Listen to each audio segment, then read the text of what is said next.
when you submit your enrollment, there's two different statuses that the enrollment can go into. One will be pending confirmation and the other will be pending eligibility, okay? And you can clearly see those again via the CCS enrollment status link and then clicking through, and then you'll be able to see the status right here where it says status, okay?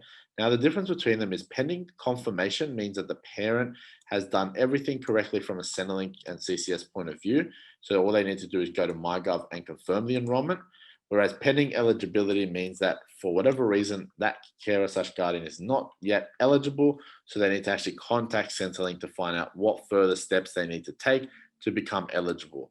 They might need to upload immunizations. They might need to do activity tests, whatever the case may be. Awesome. So essentially, once we've created enrollments, they're the two statuses they can go to. However, during the life of an enrollment, the status can change, and I did talk about that in a different training as well. And no, this one. And basically, what can happen, different statuses, I guess, that an enrollment can be in other than confirmed, obviously, is received. So received will be based on your RA type arrangements that we talked about earlier, as well as in the past when you did CWAs, if you had missing information and CRN numbers and whatnot, they went as a received in as well, right? So that's when you'll see a received status. Disputed is the fun one. So disputed basically means that the parent has gone onto MyGov and clicked the dispute button because they didn't like some information which was portrayed to them.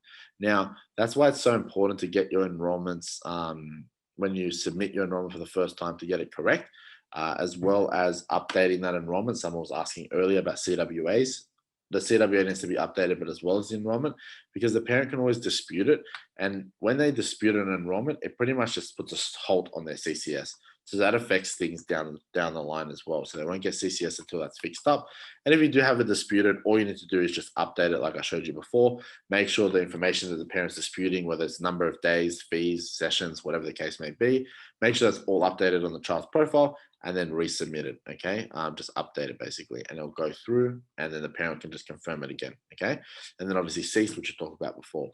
And then basically, depending on the status that the enrollment is in, will determine whether CCS can come through or not.